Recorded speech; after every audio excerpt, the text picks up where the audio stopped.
आज प्रतिवर्षाप्रमाणे छत्रपती शिवाजी महाराजांची जयंती परभणी तालुका शिवजयंती उत्सव कमिटीच्या वतीनं अत्यंत उत्साहात साजरी करण्याचा निर्णय शिवजयंती उत्सव कमिटीने घेतलेला आहे। त्याच अनुषंगाने आज 9:30 वाजता मान्यवरांच्या हस्ते छत्रपती शिवाजी महाराज चौकामध्ये ध्वजारोहण होणार आहे आणि छत्रपती शिवाजी महाराजांच्या मूर्तीचं पूजन करून आपल्या सर्वांना छत्रपती शिवाजी महाराजांच्या मूर्ती आणि पालखी सहित भारतरत्न डॉक्टर बाबासाहेब आंबेडकर चौक छत्रपती संभाजीराजे कॉम्प्लेक्स येथे भव्य रक्तदान असा शिबिराचा कार्यक्रमाचं आयोजन केलेलं आहे। त्यानंतर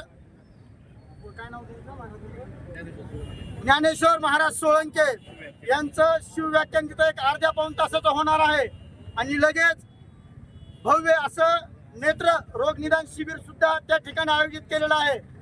आणि यानंतर दिनांक 28 तारखेला छत्रपती शिवाजी महाराजांची भव्य अशी जवळपास 10 ते 12 नवीन पथकं लावून भव्य असे मिरवणुकीचं आयोजन केलेलं आहे। तर सर्व समाज बांधवांना 28 तारखेचं निमंत्रण मी आजच देतो की येणाऱ्या शिवजयंती उत्सवामध्ये आपण मोठ्या संख्येने सहभागी आहोत।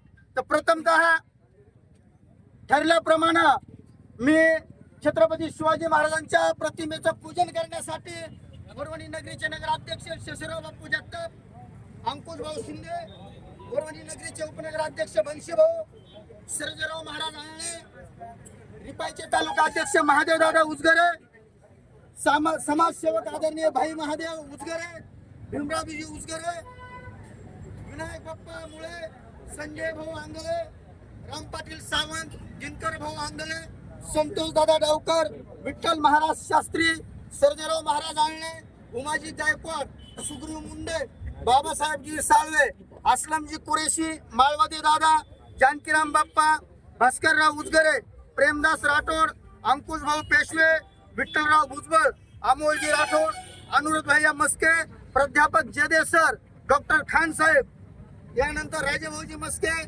नागेशजी ढिगे, या सर्व औदुंबर काका सावंत, या सर्व मान्यवरांना विनंती करतो की त्यांनी समोर येऊन छत्रपती शिवाजी महाराजांच्या मूर्तीचं पूजन करून घ्यायचं। जय जय जय जय जय भवानी।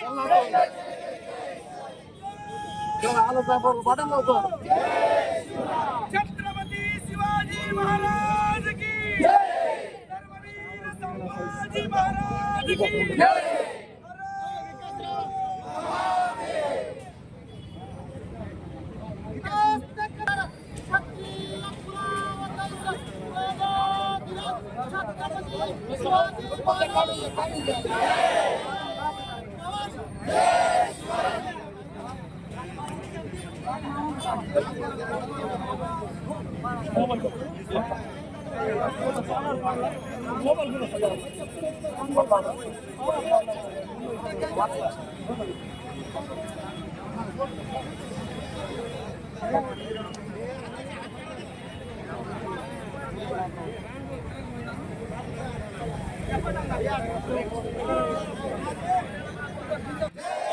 छत्रपती शिवाजी महाराज की जय।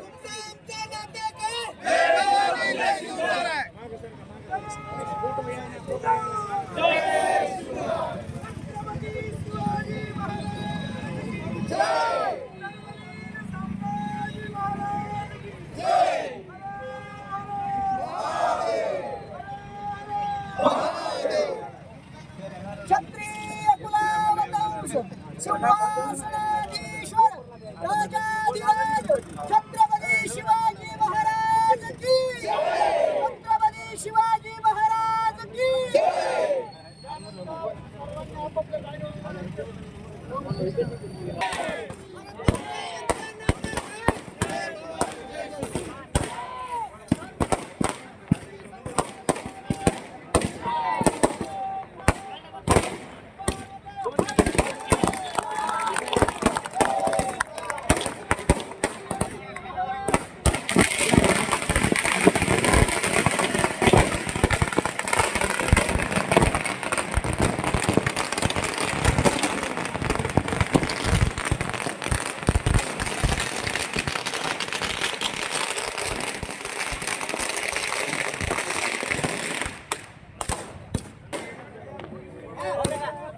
चालू केलता पुन्हा बंद केलाय.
त्याला ट्यूब नाही लावलेली म्हणलं की आपली समजायची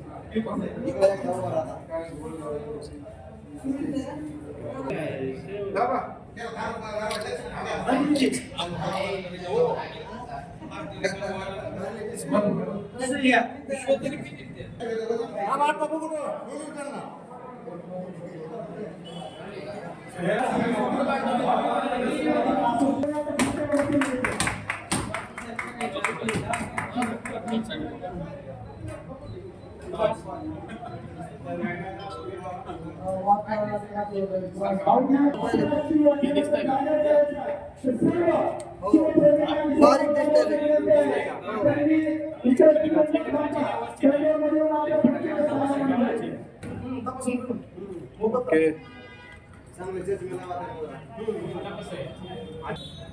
ऑपरेशन केलेलं ते कसं झालं सांगा. डॉक्टरची चोख आहे.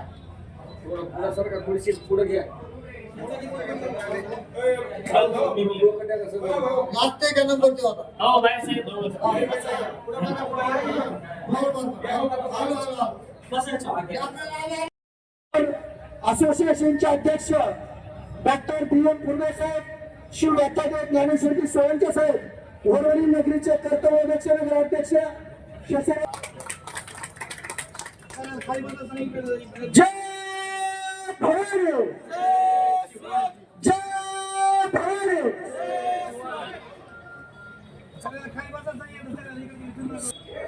राष्ट्रमाताचे गावाचे धर्मवीर छत्रपती संभाजीराजे, भारतीय राज्यघटनेचे प्रकार महामानव डॉक्टर बाबासाहेब आंबेडकर, तसेच सर्व महापुरुषांना प्रथम या ठिकाणी शिवजयंती निमित्त आणि या ठिकाणी चालू असलेले रक्तदान, सकाळची पालखी, छत्रपती शिवाजी महाराजांचं अभिवादन या प्रसंगी जमलेल्या आणि उपस्थित राहिलेल्या सर्व मान्यवरांचा छत्रपती शिवाजी महाराज जन्मोत्सव, सार्वजनिक जन्मोत्सव वडवणीच्या वतीने या ठिकाणी प्रथम आभार मानतो, त्यांना खूप धन्यवाद देतो.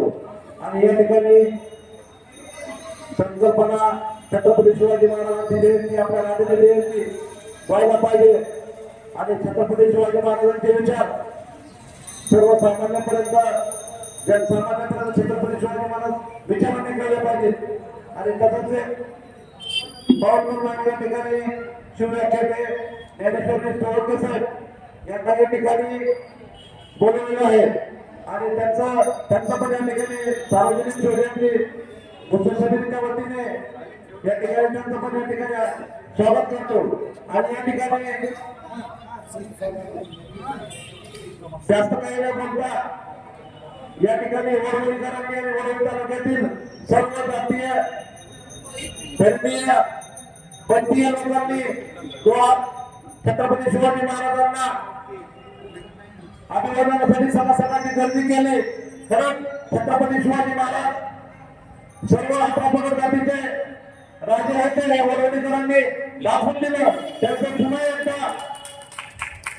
शिवाजी महाराज शिवजन्मोत्सवाच्या उत्सव समितीच्या वतीने त्यांचं पुन्हा एकदा आभार मानतो. आणि या ठिकाणी ज्ञानेश्वरी सोळंके शिवव्याख्याते यांना सार्वजनिक शिवजयंती उत्सव समिती वडवणीच्या वतीने त्यांना विनंती करतो की त्यांनी या ठिकाणी त्यांचं शिवव्याख्यान चालू करावं. ही राजमुद्रा आणि भव्य पताका देऊन छत्रपती शिवाजी महाराजांना स्वराज्याची संकल्पना देणारे स्वराज्य संकल्पक छत्रपती शिवाजीराजे ज्या मातेने महाराष्ट्राला एक नव्हे तर दोन छत्रपती बाहेर केले आणि ज्या कृषीमधून या स्वराज्याचं जन्म स्वप्न खेळलं आणि वाढलं ते जगातील आदर्श मातृत्व मासाहेब भाऊसाहेब जाऊ कुळ आणि भूषण बहुजन प्रतिपादक विश्वमान्य छत्रपती शिवाजी महाराज हातामध्ये तलवार घेऊन माणसं कापून स्वराज्य उभा राहत नाही तर त्यासाठी त्या काळातलं सर्वात मोठं ज्ञान आपल्याकडे असावं लागतं. आणि म्हणून वयाच्या 14व्या वर्षी 4 ग्रंथ आणि 32 उपग्रंथांचं लिखाण करणारे महान संस्कृत पंडित शास्त्री छत्रपती संभाजी महाराज. आणि ज्या महान स्त्रियांनी ज्या महान पुरुषांनी बहुजनांचं राज्य व्हावं, बहुजनांचा विकास व्हावा यासाठी प्रयत्न केले, त्या सर्व महान स्त्रियांना आणि त्या सर्व महान पुरुषांना तुमच्या सगळ्यांच्या टाळ्याच्या गजरामध्ये विनम्र अभिवादन करतो. आदरणीय विचारमंच आणि विचारमंचासमोर स्थानापन्न असलेले ही सार्वजनिक शिवजन्मोत्सव समिती वरवणी आणि विचारमंचाच्या समोर असलेले या समोर बसलेले आपण सर्व शिवभक्त. मी सर्वप्रथम नेहमी बोलत असताना एक प्रश्न विचारत असतो की बोलणारे 2 प्रकार असतो, जादू महाराज बोलणारे दोन प्रकारचे असतात. एक असतं बरं बोलणं आणि एक असतं खरं बोलणं. बरं बोलणं तर सांगणाऱ्याला बरं वाटतं, ऐकणाऱ्याला बरं वाटतं, सगळा कार्यक्रम बरोबर होतो. पण खरं बोललं तर सांगणाऱ्याचं काही जात नाही, ऐकणाऱ्याच्या भावना दुखण्याची शक्यता असते. मग तुम्ही सांगायचे बरं बोलू की खरं बोलू. नंतर इथं बसलेले सगळे शिवरायांचे भक्त आहेत ना, का घेणार आहे? मग आवाज सगळ्यांचा आला पाहिजे. ते जाऊ हाताने तोंडाचे भांडे झालेत का? म्हणजे हे हात आणि हे तोंड जेवण झालंय का? नाश्ता आताच झालाय ना, मग जेवण झाल्यासारखा आवाज येऊ द्या. मी परत एकदा विचारतोय, बरं जर बोललो बापू, बरं जर बोललो तर परत इथे येण्याचे चान्स आहे, पण खरं बोललो तर तो चान्स नाही. तुम्ही सगळे एकदा मोठ्या वेळा सांगायचे बरं बोलू की खरं बोलू. अगदी बरोबर, कारण आमचा समाज हा कीर्तनाला कधी सुधारला नाही आणि तमाशाने कधी बिघडला नाही. आणि म्हणून खरं बोलण्याची अवस्था, खरं बोलण्याची परिस्थिती आज आपल्या समाजाची झाली आहे. म्हणून खरं बोलण्यासाठी तुमच्या समोर आहे. सर्वप्रथम आपल्या सर्वांना छत्रपती शिवाजी महाराजांच्या जयंतीच्या निमित्तानं खूप खूप शुभेच्छा देतो. बापू ज्यावेळेस आम्ही समोर बसताना मला एक प्रश्न विचारायला लागतो ना, की छत्रपती शिवाजी महाराजांची आणि तुमची ओळख कधी झाली? त्यावेळेस प्रत्येकाच्या तोंडातून एक उत्तर येतं की आम्ही चौथीला असताना चौथीच्या वर्गामध्ये चौथीच्या इतिहासाच्या पुस्तकामध्ये आमची आणि छत्रपती शिवाजी महाराजांची ओळख झाली. परंतु मध्यंतरी लॉकडाऊन पडलं आणि त्या लॉकडाऊनच्या काळामध्ये माझ्या घरामध्ये एक प्रसंग घडला. माझा संभाजीनगरचा असणारा मित्र, माझ्यापेक्षा वयाने मोठा असणारा, तो त्याच्या 3 वर्षाच्या मुलीला घेऊन मला माझ्या घरी भेटायला आला. आणि भेटायला आल्यानंतर आमची जेवण आटपली आणि जेवण आटपल्यानंतर आम्ही आमच्या रूम मध्ये गप्पा मारत बसलो. पण आम्ही गप्पा मारत असताना माझी 3 वर्षाची मुलगी माझ्या रूम मध्ये सगळ्या महापुरुषांचे फोटो लावले. शिवाजी महाराज असतील, संभाजी महाराज असतील, तुकाराम महाराज असतील, ज्ञानेश्वर महाराज असतील, सगळे महापुरुष, सगळे संत. तर ती 3 वर्षाची मुलगी त्या सगळ्या फोटोंकडे बघत बसली होती. मी सहज गंमत करावी म्हणून त्या 3 वर्षाच्या मुलीला प्रश्न विचारला की दीदी यातले शिवाजी महाराज कुठले? त्यावेळेस त्या 3 वर्षाच्या मुलीनं शिवाजी महाराजांच्या फोटोकडे बोट केलं आणि सांगितलं छत्रपती शिवाजी महाराज. मला अजिबात आनंद झाला नाही, मला अजिबात आश्चर्य वाटलं नाही, मी अजिबात खुश झालो नाही. कारण काय असतं, लहान मुलांना सवय असते बघा, त्यांना तुम्ही काहीही विचारा ते सहज बोटवर करतात. मला वाटलं त्या मुलीने सहज बोटवर केलं असावं. मी न राहून त्या मुलीने माझ्या कडेवर घेतलं, संपूर्ण रूमला एक राऊंड मारला आणि मग तोच प्रश्न त्या 3 वर्षाच्या मुलीला विचारला की दीदी आता सांग यातले छत्रपती शिवाजी महाराज कुठले? त्यावेळेस त्या 3 वर्षाच्या मुलीनं सगळ्या फोटोंवरती नजर फिरवली आणि सगळ्या फोटोवरती नजर फिरवल्यानंतर तिची नजर एका फोटोवर येऊन थांबली आणि तिने बोट करून सांगितलं हे छत्रपती शिवाजी महाराज आहे. आणि मग त्या दिवशी माझ्या लक्षात आलं की आम्हाला शिवाजी महाराजांची ओळख होण्यासाठी 4थीच्या वर्गामध्ये बसावं लागत नाही, आम्हाला शिवाजी महाराजांची ओळख होण्यासाठी 4थीच्या इतिहासाचं पुस्तक वाचावं लागत नाही. या महाराष्ट्राची माती आईच्या गावामध्ये असतानाच छत्रपती शिवराय हे नाव पुण्या महाराष्ट्राच्या मातीमध्ये जन्माला घालायला एवढे. म्हणून मला असं वाटतं की ज्या मातीत सांडलं नसतं त्या मातीत जन्माला तू, ज्या मातीत सांडलं नसतं त्या मातीत जन्माला तू, जी जळली जगतासाठी त्या ज्योतीत जन्माला तू, तुझी तीच शिवज्योत पेटविण्यासाठी आलोय. उठ शिवाच्या वागा, तू पेट शिवाच्या वागा, उठ शिवाच्या वागा, तू पेट शिवाच्या वागा. मर्दा तुझ्या रक्तातला शिवशंभू होऊ दे जागा, मर्दा तुझ्या रक्तातला शिवशंभू होऊ दे जागा. आणि छत्रपती शिवाजी महाराजांचं कर्तृत्व हे फक्त लढाया फक्त मर्यादित नाही. छत्रपती शिवाजी महाराजांचं संघटन कौशल्य आज आमच्याकडून पुरवणी शिकणं गरजेचं आहे. छत्रपती शिवाजी महाराजांचं जलनियोजन आज आम्ही शिकणं गरजेचं आहे. छत्रपती शिवाजी महाराजांचा स्त्रीविषयक दृष्टिकोन आज आम्ही शिकणं गरजेचं आहे. छत्रपती शिवाजी महाराजांचं जलनियोजन आज आम्ही शिकणं गरजेचं आहे. तर छत्रपती शिवाजी महाराजांची बुद्धिमत्ता आज आम्ही शिकणं गरजेचं आहे. छत्रपती शिवाजी महाराजांची बुद्धिमत्ता काय आहे? चायनी खाण्याची बोटं छाटली इथपर्यंत सगळ्यांना माहिती आहे, पण त्याच्या आधी त्याच्या नंतर काय झालं कुणाला माहिती आहे का? म्हणजे बघा छत्रपती शिवाजी महाराजांची बुद्धिमत्ता काय आहे. शाहिद खान ज्यावेळेस लाल महालामध्ये पुण्यामध्ये येऊन थांबलाय आणि छत्रपती शिवाजी महाराजांना समजलं की हा जर लाल महालामध्ये जास्त दिवस थांबला तर आपल्याला स्वराज्याला सोडून लावल्याशिवाय राहणार नाही. आणि मग छत्रपती शिवाजी महाराजांनी जर ठरवलं की युद्ध करायचंय, शाहिद खान एकटा नाहीये, 1.5 लाखाचं सैन्य आहे, सैन्य असं तसं नाहीये, शस्त्रसाठा भरपूर आहे. आता छत्रपती शिवाजी महाराजांनी ठरवलं की शाहिद खानाला मैदानावर युद्ध करून हरवणं शक्य नाही, आता त्याला बुद्धीच्या जोरावर हरवलं पाहिजे. ते आले होते, ते काम पूर्ण केलं. आता जोपर्यंत सगळे झोपेत होते तोपर्यंत लाल महालामध्ये शिरणं सोपं होतं. पण आता शाहिस्ते खानाची बोटे छाटल्यानंतर शाहिस्ते खानाने आरडाओरड करायला सुरुवात केली. खानाचं 1.5 लाखाचं सैन्य जागा झालं. सैन्य असं तसं नाहीये, कुणाच्या हातात तलवार आहे, कुणाच्या हातात दांडपट्टा आहे, कुणाच्या हातात भाला आहे, कुठल्या कधी तलवार येईल आणि शिवाजी महाराजांचा शिरच्छेद होईल सांगता येत नव्हतं. तरी सुद्धा छत्रपती शिवाजी महाराजांनी ते धाडस केलं. छत्रपती शिवाजी महाराज ज्या कामासाठी आले होते ते काम पूर्ण केलं आणि छत्रपती शिवाजी महाराजांनी शाहिस्तेखानाची बोट छाटल्या बरोबर बाहेरचे 700 मावळे उभे केले होते ना, त्यांनी आरोळी ठोकली, शिवाजी महाराज त्या दिशेनं पळाले.